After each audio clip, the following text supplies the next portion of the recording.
The Unfiltered by Jade. Jade.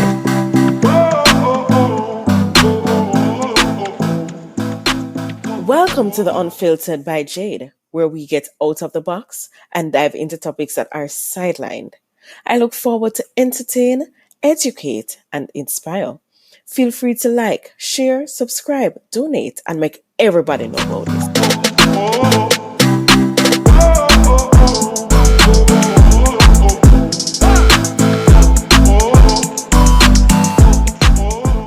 Beats by RB Records, a proud sponsor of The Unfiltered by Jade.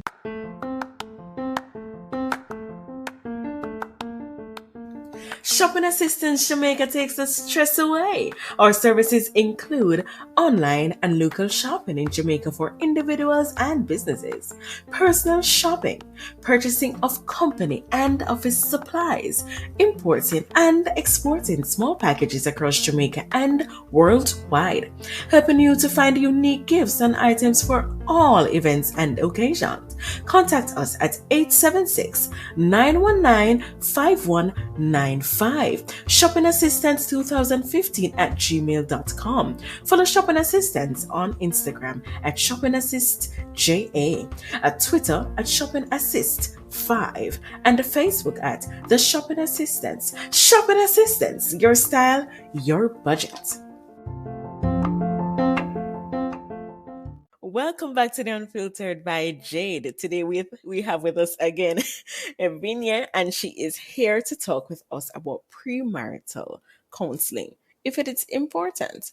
Before we even go into it, she was on our episode a couple weeks before where she spoke about insomnia and sleep. So she's a licensed marriage and family therapist, and she deals with anxiety, insomnia, and relationships on a whole. Right. So, this should be very interesting because we have had this conversation prior, and we have seen how important actually premarital is. Although some persons don't tend to see it as important, but we can see the effects that it has on couples who have not had it, and their pros and cons to it. So let's jump in it. So what is the purpose of premarital counseling?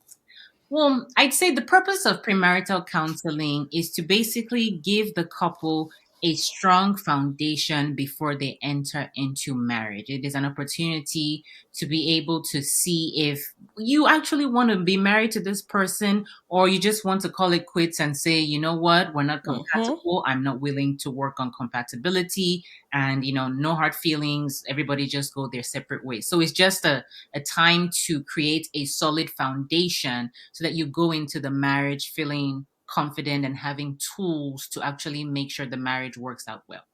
Nice. What are some of the important topics to talk about during premarital? Ooh, there's a long list that I go through. Couples, long list. So we talk about their family of origin. So getting to know a little bit about how both of them were raised, because Right. a lot of times our environment will affect the way we do relationships. So that's important, because sometimes in a relationship, we're acting this way because we saw our mother act that way or our grandmother acting the way, and we don't even know that that's where we get it from. So it's important to have that level of consciousness. We go over communication styles. Is one person very aggressive in their communication? Is the other person super assertive? Is the other person very passive and they don't talk? This is the time to find out now so they don't drive you crazy in 7 years. What what Mhm. but even in situations like this, suppose somebody says, they don't talk much. Could Yes. that also be um classified as passive? Yes, absolutely. Being passive is when basically you act like your feelings are not important and everybody else's feelings are more important than yours. And so you just keep your feelings in and you say nothing. Um, Sometimes people do that because they're trying to keep the peace, Mm-hmm. but that Mm-hmm. doesn't keep the peace because the other person is upset because you're not saying anything. So we work through that of how to, if you're passive or if you're aggressive, I teach how to become more assertive, where you're respecting yourself and you're respecting the other person. So that's important too. Okay. Um, We also talk about stress management, Mm-hmm. because if you're going to live with somebody, stress is going to happen. As you're living your everyday life, sicknesses will come, family situations will come, money situations will happen, just general life stress will happen. So we talk about, each person's stress management and how to appropriately handle stress when it comes in the relationship, so you can work together, instead of what I see often is you start to attack each other when you're stressed out. Okay. That's important. Conflict management is another one. Conflict Okay. is not going to run away because you're in love. Because I think we think, no, I'll never be one of those people who yells. I'll never be one of those people who gets mad at my husband. Look here. Mm-hmm. Yes. When you have been married a certain amount of time, there are days when you look at your husband and you're just going to be like irritated for no reason at all. You just look at the man and you're just like, oh my gosh. So it's important to learn, how do you manage and resolve that conflict, so that a small conflict doesn't become a whole mountain. Sometimes couples give each other the silent treatment for like 6 months straight, and that's just ridiculous. No. Mm-mm. You know, money, that's a big one. Oh, Money. listen to me. Listen. Ooh, money management. We have to talk about things like, what do we do with the money? Do we Oh. have a separate account? Do we Or we have have a joint account. accounts? That's also a big thing. Do we Who invest money? pays the bills? Who pays the bills? Are we going to Oh save our money? What percentage are we going to save? Are we going to spend? Are we going to go on vacation sometimes? Are we going to give our family members money? Because what if one person is supporting her parents or supporting her brothers and sisters, putting them through school? It's something important to talk about. But the other person's an only child, so they don't support anybody. You have to talk Mm. about that. In many couples, one person is a spender, where they just like to buy, buy, buy. The other Mm-hmm. person is a saver. They want to save every last drop. So we have to talk about how to compromise on money and the expectations for money. Speaking about money, before we even move on, let's speak about money for a bit. Yes. If it is that both persons before marriage they spoke about how they're gonna deal with money, etc., and then during the marriage, it's as if, well, why do you have to know how much money I'm spending? Mm, Why do you have to know what I spend my money on or how much money? Because I have heard couples talk about situations where they have asked their spouse, so how much is it that we paid this bill for? mhm. And the person will probably say, well, I paid 50 something. Yes. And for me, looking at the situation and saying 50 something is not enough. I need to know. I need to know. And I've said it to people before and here they're saying, we have to know 50 what? Even $56, 57. Mhm. But some persons are more likely to just say 50 something. And by the time you look at it, it's probably $59 something. It's almost $60 for it. You understand? Yes. So Yes. even in terms of money like that, some people want more specifications Mhm. where and how money is spent while others don't. Do you think something like that can be resolved? Of course, because when you're in premarital counseling, that is the time to decide, okay, it becomes very clear. I am the person who wants to know, it is $57.23. Like, I need to know to the Yes. letter, right? Mm-hmm. Some people are like, if you tell me 50 something, I'm fine with it. At least I know it's not 60. I know it's not 50. I know it's somewhere in between. So that's when the person who does not specify will then learn, I need to be more specific. And we talk about the whys. So it's not just, I want to know that it's $57.03. It's why. Because maybe when I was growing up, we didn't have a lot of money. So we really had to be very careful about how we spent. And one of the Okay. biggest fears is that I am going to grow up and be homeless and be hungry, and so I need to know every last drop that's coming in and going out, because it gives me a sense of security. Once you know that about your partner, I mean, you're not trying to hurt them, then you're probably more likely to be able to specify to them, because you know it's not that they're trying to control you. They have a deeper emotional need. That's why they need to know the number of cents. Mm. Mm. Okay. So it's always stemming from something else. It's always stemming from something else. So that's why premarital counseling is so important, because you begin to learn more about yourself and why you do what you do, why you think the way you think. Most of us think the way that we think is just because that's how we are. But no, because you were raised that way. Your environment was that way, or your environment was the opposite of that, and now you're trying to run away from that. So it's important to be aware of Mm. yourself. Very Okay. important. Okay. Yeah. Uh, how do we deal with red flags in premarital? It depends on what type of red flag. So if it's a red flag like this person is already being unfaithful to me, Mm-hmm. so let me just back up. I don't tell people whether to get married or not. That is your Okay. choice as an adult. But Okay. one thing that I will ask is, okay, remember that your job as a girlfriend, as an engaged person, is not to change your spouse. Okay. You're never going to be able to change. Nobody has that power to change somebody. But they want to, You because many cannot do people that. enter marriages trying to change their partners. Nope. We don't have that kind of power. I don't know what kind of power you think you have. Nobody has that kind of power. So my mindset is however they are right now, let's assume that they're going to be like that for the next 40 years. Wow. Hold on. Yes. Okay. So that's the first time I'm hearing that, actually. Yes. Yes. Because normally you would hear people say, well, there can be some compromises changing, that you can change. There can be some compromises done. And there can be things that, list of things that you can change about someone. Example, if it is that you do not eat, or there's a couple, one of them eat meat, one of them don't. Okay. But the person who does not eat meat is in the hope that they're going to change their other partner to Huh. stop eating meat. Good luck with that. Good luck with that. Let me see how that works out for you. Oh, you can go in yourself trying to change yourself because you have control over yourself. Yes. Nobody can control another adult. Good luck with that. And that is why we often will see, I think wives sometimes will do this a lot. They say, well, he used to party all the time, but I as a wife, I will help him change so that Mm-hmm. stay home more. And then they Mm-hmm. get disappointed because 10 years later, he's still in the club and comes back home at 3 a.m. Mm-hmm. It doesn't mean that he doesn't love you. It's just that's his lifestyle. That's the lifestyle he has committed to. Mm. So with red Okay. flags, if it is, here's the thing. Basically, here's the benchmark. Ask yourself, can I live with this red flag for the rest of my life?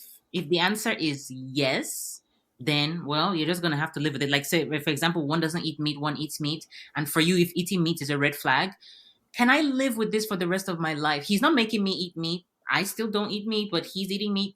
Can I live with this for the rest of my life? Yes. Okay, then you may proceed.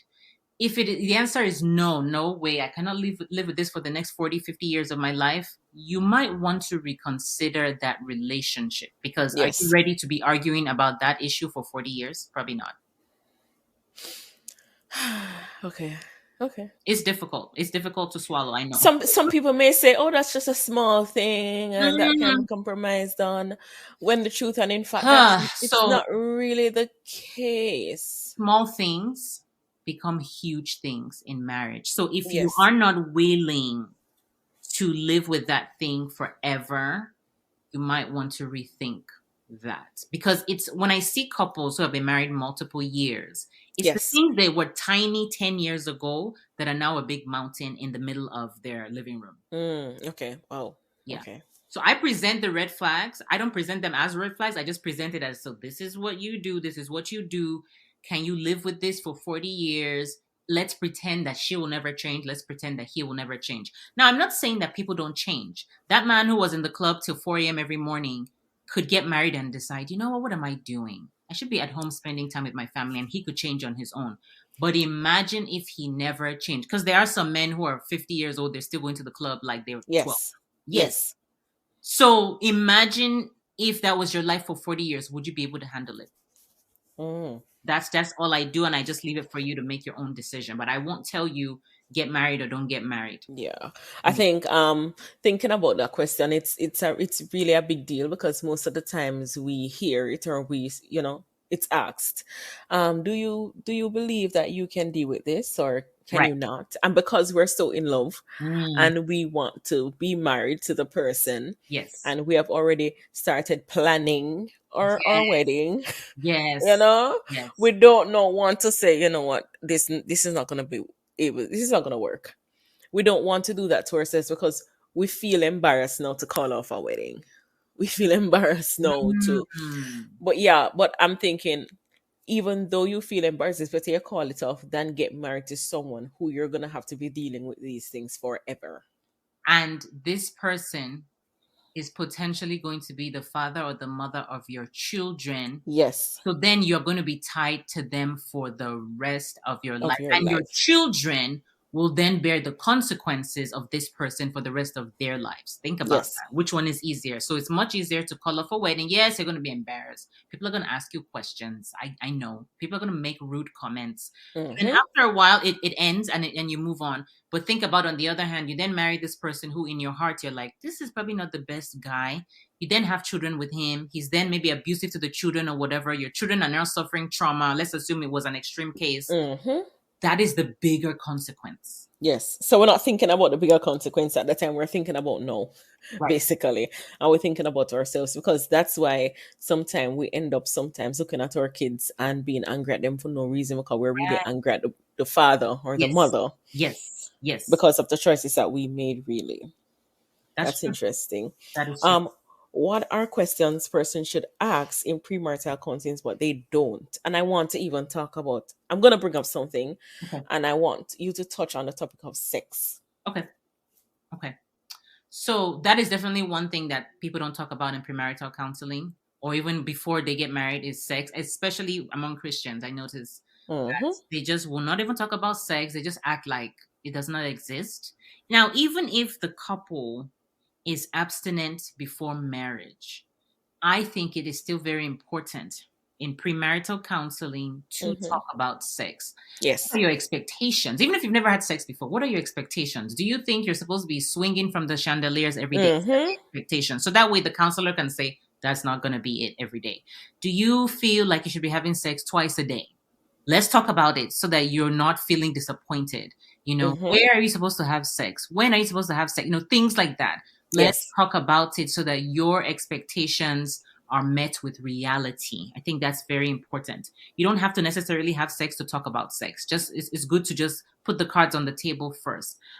People don't talk about that. Another thing people don't talk about is, what is the role our families are going to play in our marriage? Because your family Wow, doesn't that's a disappear. big one. Your family is not going to disappear because you're married. And depending on how closely knit or how strong or whatever your family is, some families still expect their daughters or their son to still play a big role. Yes. Even when they're married, they want you to come and visit them every other day. They want you to still come and bring them food. They want you to send them money. They want you to still babysit your brothers and sisters. So it's important to be very clear about what is the role of the family. And when we have children, what is our role? Am I expected to stay home? Look, some women have had a rude shock. When he met me, I was working and I really enjoyed my job. And then the moment I got pregnant, he looked at me and was like, so aren't you going to quit your job? And then the woman is looking like, what do you mean quit my job? My mother worked outside of the home. So you have to talk about that. Are you going to be changing babies' diapers as a man? Or is your expectation to never touch the baby and only just say, here's my son? We gotta talk about that. Even little things like the rituals around the baby in certain cultures, after the 8th day, they do a naming ceremony, or they do certain things with the baby, or they bat the baby a certain way, or they do whatever, they wear certain things for the baby, or whatever it is, they baptize the baby, all types of things. It is important to talk about that. And I don't think people talk about that. They only talk about how many kids do we want to have, which is another conversation. And they'll say, okay, we both want 3 kids. Great. How are we going to raise the kids? Some men also have the expectation that they want 5 sons. And you as a woman have no control over those 5 sons. Right. Or would I even have kids at all? So that's an expectation to talk about, that we don't talk about. Religious beliefs, Oh gosh. Even if both people are Christians or both people are Hindu or both people are same religion, but at what level am I expected to practice? So maybe he's expecting you to be volunteering in church Tuesday, Wednesday, Thursday. And for you, you're like, I only just want to go to church on Sunday. That's it. That's it. Let's talk about that. Maybe he's deciding that, okay, my biggest priority is going to be my ministry in the church. Let's talk about that so that you don't get disappointed. People don't talk about that. I don't think people even understand that, because if somebody says that to you, I don't think people understand the extent to what it is. Yes. Because if it is that you say, okay, my commitment is, I'm paying a big commitment to the church. People Yes. might say, okay, well, it's probably he's preaching. People don't understand what comes with preaching. People don't understand what comes with saying, okay, I'm going to go out and I'm going to be there every day at church. Yes. Yes. Yes. So we need to speak about these things intensely. Yes. Yes. Even things like vacations and leisure. One person might be expecting that once a year we save all our money and we go and do this big expensive vacation. The other person might be like, "What is my vacation? I never went to vacation growing up, so we're not going to do anything like that." Leisure time. What are you going to do with your leisure time? Some people are like, "Okay, on Saturdays and Sundays, if I'm not going to work, I'm just going to take a nap and sleep, or I'm just going to clean all day." And the other person is like, "No, I'm not going to spend my time cleaning. I want to go to the park, or I want to go and do whatever." Talk about that. What do you do with your leisure time? How do you navigate friendships? Because again, your friends are not going to go away. Can I have male friends? Can I have female friends? Let's talk about that. Oh, God. Nobody talks about these things, but they're so important. No, because you're just expecting that it's going to go along, Yes. You're just expecting a smooth sailing as you go along, but that's not the case. No, it's not the case. I do want to say though that because there are bumps in the road does not mean that your marriage is going to be bad, right? Like talking about difficult things helps us manage the difficulties better. But when we don't talk about these things and those things become like a shock or a surprise, and then that's when we see very quick divorces. Within 3 months, they divorce because they're like, no, I can't handle that. But it's like, no, you're still in shock. Now, I'm not talking about things like abuse. I mean, there's right. Just regular everyday conversations like this. And please talk about the rules of having kids before you have kids. Please. It's so important. And I think that's the shock, because some women are expecting the men to wake up in the middle of the night and feed the baby. And some men are like, oh no, I cannot feed any child. I don't touch a child. I don't bath a child. That could also be a cultural thing. So talk about that. Or another thing of, in some cultures, the mother-in-law or the mother or grandma anyways will come and move in for a few months. And the other person might be like, oh my gosh, what is grandma doing here for 3 months? Talk about those things. That's very important so that the other person is not feeling confused. Right. Right. One more thing I want to find out. Yes. How important is it to talk about your past relationships? Well, here's what I would say.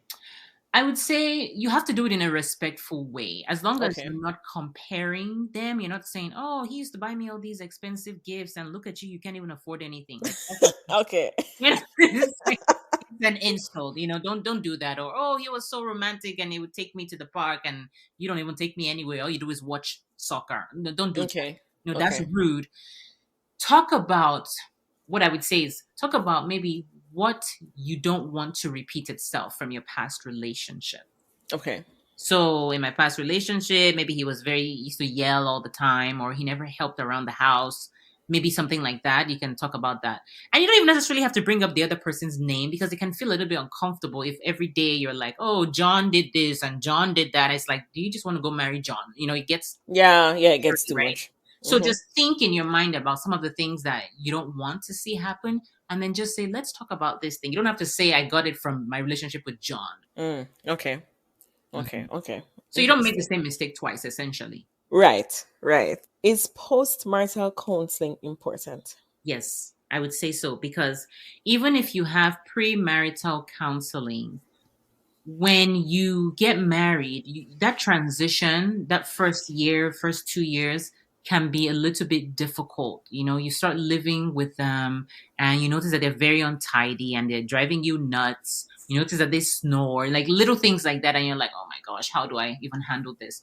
And because you're still in that honeymoon phase, or you think you're supposed to be in that honeymoon phase, there are a lot of issues that you ignore, Right. but they're internally driving you nuts and it's like boiling on the inside. So post-marital counseling just helps you manage some of the issues that come up. Now, let me also I'm very realistic with my couples. Okay. Now, I believe that majority of the issues that come up in marriage cannot be solved. They can only be managed. So for example, let's say he snores. What are you going to do about it? He's still going to snore. You just have to put earplugs in your ear or figure something else out. Or let's say he's very messy. maybe you've tried and tried to teach him, but he just is so set in his ways and he's always going to throw the clothes on the floor. So you Right. just have to figure out a compromise. Or, I don't know, he really is bad at changing the diapers and you keep teaching him and you have to compromise. And maybe the compromise can look like, well, let him continue to change the diapers, even if he just changes it badly. That's fine, you know. So it's just to manage the problem. A lot of the problems are not going to go away. You're just going to have to learn to manage Manage them. them. But Yes. you know, a couple years ago, I heard where there's a couple, the man was snoring, Hmm. and the woman, she couldn't take it anymore, and she got a divorce. She couldn't take it. And that's one of those things where I say, for the next 40 years, are you willing? Yeah, but suppose the man himself don't even know if he snores. You understand? I mean, like, you haven't lived together with him or Yes. anything. You ask if he snore. Probably he say yes, I snore, but not big heavy snoring. And Yes. then you find out that, listen, is that he's driving a truck. There is something happening. And you can't. Like, it's something you can't.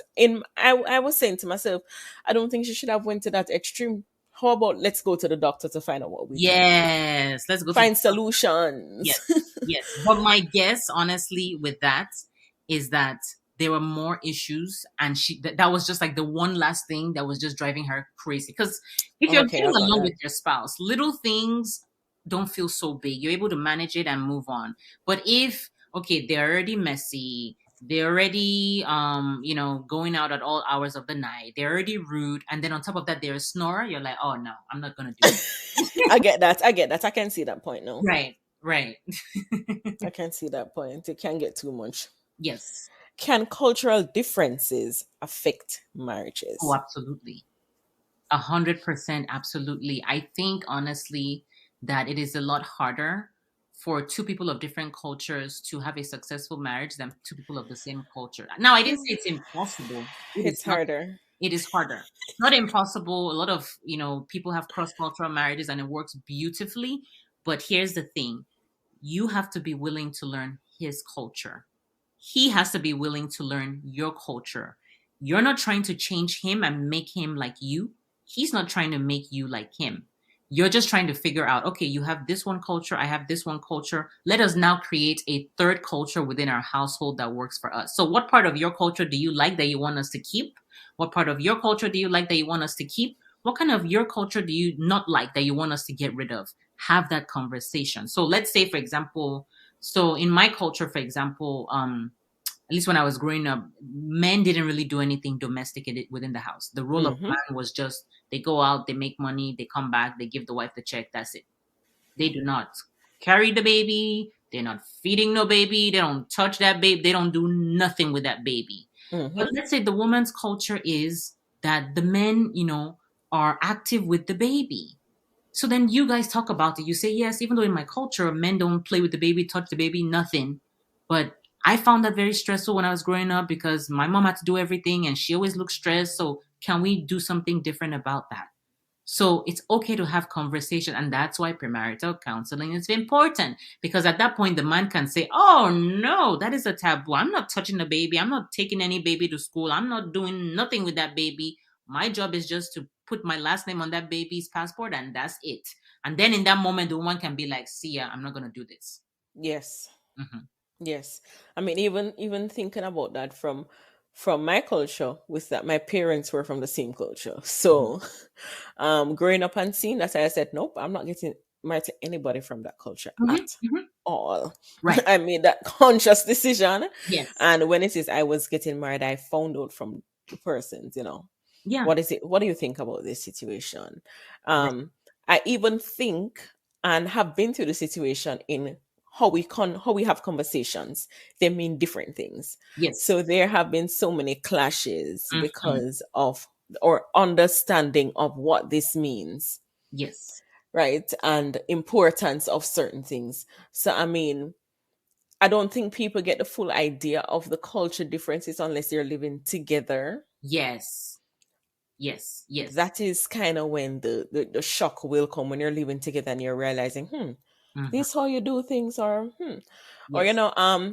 and not always people are willing to say, okay, this how people are not always willing to understand the culture. It's more of, well, you're here now and you're doing this now, especially if the person didn't live at a particular place and now they have moved it there. Well, you're here now, so you need to do this as how it is done here. And that's so unrealistic. We have to remember that even if both of them are from the same culture, grew up on the same street, every family household has their own culture. So Yes. let's remember that, because I think sometimes when I say, okay, it's harder when you're from two different cultures, people get discouraged and they're like, man, but I love this guy and from a different culture. Even if you grew up on the same street all your life Yes. and both of you were neighbors, the way your parents did things is going to be different from the way their parents did things. Yes, the You know? family dynamics are different. Yes, family dynamics are different. So you're always dealing with two separate cultures anyway. Even if you're from the same place, you're Right. always dealing with different cultures. And that, I want to speak to that piece that you said where, they say, well, you live here now, so act like the people here. That's so rude, because our Yeah. culture is ingrained in us. Nobody wants to just forget their culture because they live in a different place. So remember, your job as a spouse is not to change your spouse. Yes. The only person you should be actively working to change is yourself. That's it. Yes. That is it. Your job is not to change your spouse. Your job is to complement your spouse and make them better each day, period. Yes. Yes. Don't just sit there and be like, oh no, now you need to act like me. My culture is better. Never approach another person from the view of the way we do things is better. No, the way you do things is convenient. Doesn't mean it's better. Wow. Yes. I like that. Oh my goodness. Oh, listen, I've had clashes with this culture thing. Clashes with it. But I've learned, especially with the food that we eat. Yes, that's a the big different things. People will be looking, oh, you eat with your hand. I'm not eating with my hand. That's not how Yes. That's another big one. And I think once kids are born, the cultural differences look even bigger, because every culture has in their mind the best way to raise kids, and you're just like, what is this? So you have to work through it. Yeah, we definitely have to work through that. So thank you so much again. We're at the end of our questioning. Thank you so much, Jade. It's so much fun. Yes. I mean, talking to you, I've been going back in my mind about different things that even myself I probably have to deal with, because as I said, small things can become mountains later on in life, and it's better things are dealt with before they become that. Talk it out, have those conversations. And for those persons who are looking to get married, premarital counseling is best. I personally, and I'm going to say that I personally recommend a counselor, not just a Christian counselor, but someone who, is versed in dealing with different aspects. Because sometimes we go to Christian counselors, and that's just my view on it. We go to Christian counselors and they are not as in depth as how I think they should be. Yes. Because I've had that experience going to a Christian counselors, and I didn't see where it impacted my marriage as I think it should. So when it is that I know had gone to a counselor, a psychologist, and she had spoken and broken down things, she had allowed me to see, or allowed us to see things that, listen, if it is that we were told that at the beginning, we probably wouldn't have been married. Yeah. But not everybody knows how to dissect and to go in. Some people just really do it from Bible. I'm not saying that Bible is wrong or how things are done biblically, but certain topics are not touched on or talked about. And don't be afraid to talk about every and anything. There's nothing that people who are getting married or people who are thinking of getting married should be afraid to talk to each other about, or even a counselor about. Yeah, that's and I have to just say that as a trained counselor, we don't judge you. At least let me speak for myself. I don't judge you. I'm never shocked by anything that you say. There's a reason why I'm trained. I'm trained in, human behavior and different cultures, and I'm never shocked at what you say. So my only job is just to help both of you meet your goal. Whether your goal is to get married or you decide that, our goal is to split up, my goal is to help you so that both of you can be finally happy again. Bingo. That's the goal. So before we go, can you just give them the information as to where to contact you? Yes. So you can find me on my website. It is theunfilteredbygade.com. Zinnia is Zinnia. And I'm also on Facebook and Instagram at the Zinnia Practice. There you go. So thank you guys for listening again. And we'll be back next week, Tuesday. Thank you. Bam bam bide, bam bam bide, badu bidi, bam bam bide.